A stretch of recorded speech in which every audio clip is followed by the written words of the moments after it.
What's going on, everybody? It's your boy C-Zar, and we are talking about XCN OnyxCoin today. Here we are at about 1.283 cents. We are not at the lows that I thought we would be. I do still expect that we're going to go down to 1.2 cents personally, but it is completely possible we could find support here. XCN, throughout this whole range, throughout this whole drop since the end of January there, it's been finding support and resistance just below or just above these kind of key areas that we look for. Sometimes it goes right to it and even a little bit through it. That happens too, but I feel like it'll tease the bulls one direction, it'll tease the bears in another direction, right? And there's a very obvious, I think, buying point here at 1.2 cents. You know, the 1272, I'm not the only one who's aware of the 1272. There are plenty of people, and there are trading algorithms that base their dynamics off the 1272 to 1618 area as well, okay? And maybe, and it's very uncommon, but maybe we find support here and then we move up. I would think, and I'm still sticking with the idea that we do go to 1.2 cents, okay? That could happen. That could happen. If not down to 1 cent itself. Even if we go below 1 cent, I think that we're going to be fine. But I think as of now, I was just checking others. Let's see. Others. Nope, not others. Let's see. Others. There we go. The average coin today has dropped 5.6%, while XCN has dropped 8.6%, right? We've dropped a little bit more. So if the average coin in the market does drop more, and I think that they will, I think if you look at this here, you can see that likely we're going to break through this line. Likely. It doesn't mean that we have to, but just likely. If we're going to drop down to $200 billion, which I think we will, that'll likely be another 10 to 11% drop. That could have some big implications for XCN, right? That could genuinely, if 10 to 11% is going to drop across the board, you know, XCN, it would be unlikely that XCN only drops 10 to 11%. It'd be more likely that it drops more. So 17%. What's past 10 to 11%? The next area would be the 1618, the golden ratio here at 1 cent. I don't know if we go down to 1 cent. I would think that somewhere between 1 cent and 1.12 cents might be worth considering, but certainly at least we'll drop down to 1.2 cents. And I'm not saying this has to happen. It's just kind of an expectation that I have at the moment. It would make the most sense to me. $200 billion is a nice psychological level of support. If we get this fib right, if it doesn't glitch out on me here. You also have your 2272 down in this area. I mean, it could definitely happen. You could drop 11.5%, maybe even another 15% across the board. But you don't even have to do that, right? You don't even have to do that. But just finding support in this area time and time again, there's only so many times that you can do that before you break through. And I would think after the third time, that's enough. But you found support once, twice, three, four. This is the fifth time. I would be surprised if you did anything that didn't result in a price that went below here. So I don't think that XCN is absolved of that, but to be completely fair, XCN kind of does move on its own at times too, right? We had a nice pump in January where a lot of coins were being boring. So I remember in January, all the XCN people, all the OnyxCoin people were celebrating, and the rest of the market was like, what the hell, guys? This market sucks. And we're just like, what are you talking about? We're having a 20x party right now. What's, you know, like, what do you mean this market sucks? It's awesome. So XCN, all I mean by that is not to rub it in anybody's face. All I mean by that is that it can do its own thing. It can do its own thing. So if the market does drop another 15%, maybe XCN doesn't drop more. But again, I started it off with talking about how others is down about 6% today. XCN is about 9% down today. So it would make sense to me if others drops as low as I think it would, that XCN might drop a little bit more. Doesn't mean that it has to happen. It makes sense to me. I'm connecting some dots. Maybe they deserve to be connected. Maybe they don't. But if we look at this 1.2 cent area here, we go back, you can see this happened kind of at a significant area. You found support here a good bit of the time. Some turbulence here. It's right where you broke out. It's your breakout range, kind of the focal point of this consolidation phase here. Very likely area to find support. Definitely it is. And if we go lower, if we do go to 1 cent, 1 cent is a nice psychological area for support. It's also where we found some support here. Anywhere and everywhere in between is fine as well. And even if we go below 1 cent, I would say it's fine as long as we're, you know, holding up above 0.00833, because that's the low wick there, that's the low close there on a 4-hour time frame.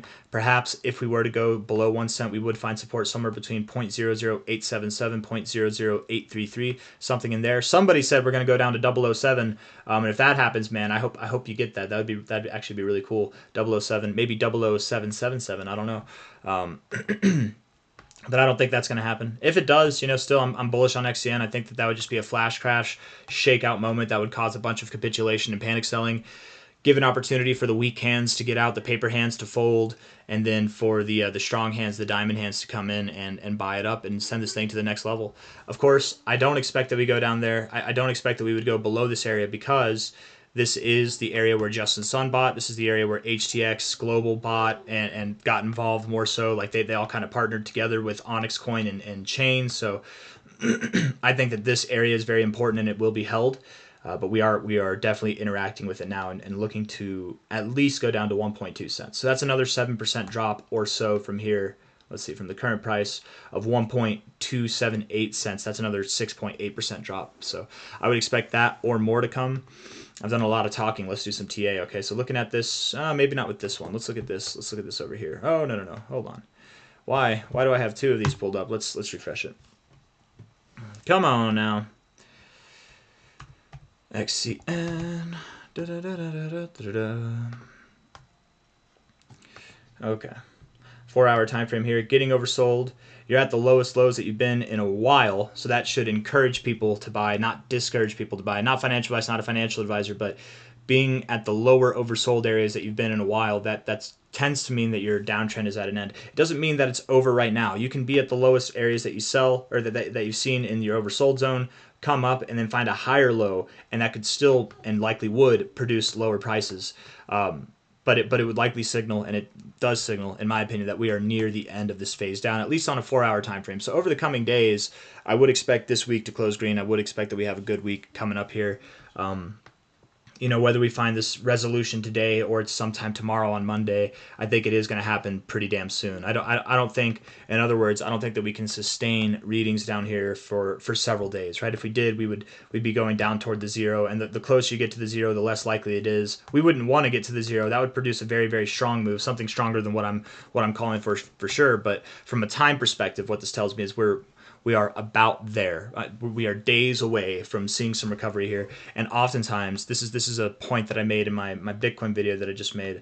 Oftentimes, when you move down over the weekend, you will move up over the weekdays. If you move up over the weekend, you'll move down over the weekdays. Oftentimes, not always, but that's just kind of a rule of thumb that we have in crypto here.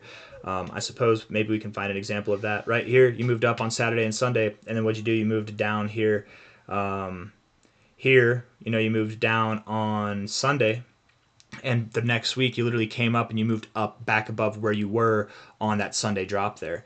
It doesn't mean that you have to move up all the way. You don't have to have a green week if Sunday and Saturday are red. It just means likely you would retrace that area before going lower. Does that make sense? I hope it makes sense. If it doesn't, I mean those words exactly how I said them, so I don't know how else to phrase it. But 1.269 cents now, likely going lower. After we found our low, it's going to be time to pump. I assume that this week, this next week here, will be the week that we've been waiting for, the week that we've all been waiting for. That's going to be green. It'll be our first green week since January 20th here.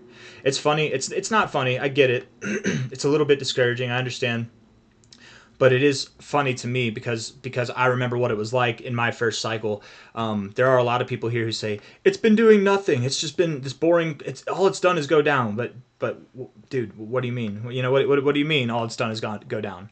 For the last 6 weeks, all it's done has go down, and from its lows, it is still up 11x. What do you mean all it's done is go down, right? The only people who are worried about this thing are the people who have bought in the last 6 weeks. Those are the only people who are worried. The people who bought before this pump, we're chilling. We're like, go lower. Baste me. Let's go. I want some lower prices. I want to buy more. I wish I bought more down here, but I can't. So go as low as you can so I can buy more and load up for the next run. Because here's the deal. The people that bought down here, they were uncertain too. They weren't certain if they made the right decision. I'm sure every time it went low, even if it was up here and then it starts going low, even up here, even though you recovered a bit, there's some indecisiveness, there's some uncertainty. I'm sure a lot of people cut their losses here or flushed out neutral because they were done with this thing. It was so quote unquote boring for a while, right? And they made that mistake of not acquiring more. Me, myself, I wish I bought more down there. I don't know about you, but I wish I bought more down there. This is not a second chance of buying down at these lows, but it is a second chance of buying relative lows. I'm speaking for myself here, but I'm assuming I'm not just speaking for myself when I say I'm hungry, man.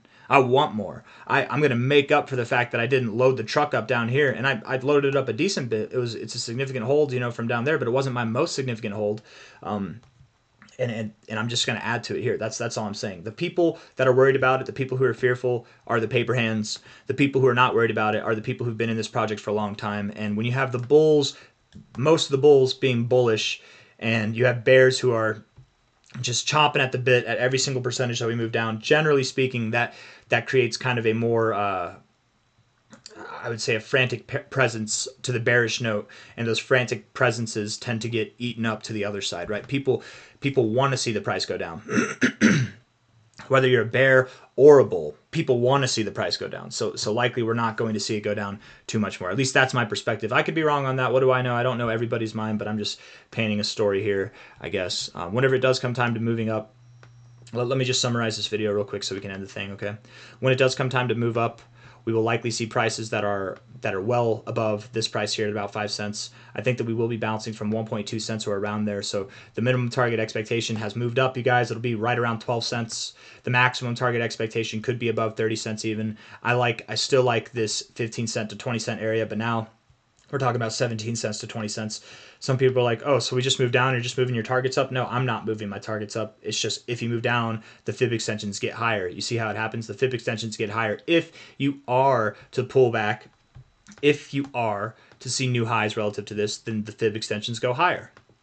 It's all implied if you go higher. And I do think you're going to go higher. I'm saying if, not because I think it's an if, but let's just be real. You never know the future. But I haven't sold a single bit of XCN. I think we are about to rip. We could go all the way down to 1 cent, and I'll be cheering, man. I'll be buying some more. In fact, we're actually getting really close to some buying orders that I have right now set up for this thing. So I'm going to stop talking. Actually, we can look at this real quick. We are building bearish momentum. We are building some bearish momentum, and that's okay. That's okay if we do. We still have bearish divergence or bullish divergence overall. If we look at this on a weekly time frame is fine still. I mean, not really anything to go off of there.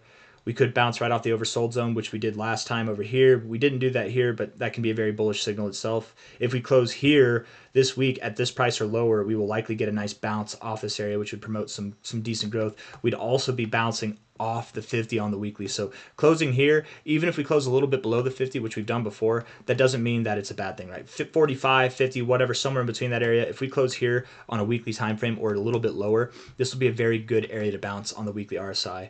And then whenever it comes time for, I'll look at the daily just one more time. The daily, it's going to make its way home, man. It's going to go to the oversold zone. It's going to happen.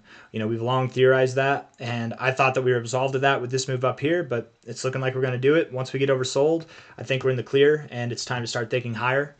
I got nothing else to say, guys. If you like the video, hit the like button. Subscribe if you want to see more content like this. I will say closing today at this price will get rid of our bullish divergence that we had on the stochastics, but that's okay, man. Being oversold in the stochastics is bullish in itself, where being oversold in the RSI is not normally bullish. That actually would indicate we have more to go, but not always.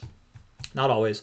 In comparison or in unison with these indicators, we can definitely tell that we've got some other bullish divergences at play here. So I feel like I did a lot of talking in this one. I'm going to end the video there. Hit the like button, subscribe. Thank you all for being here. Bye-bye.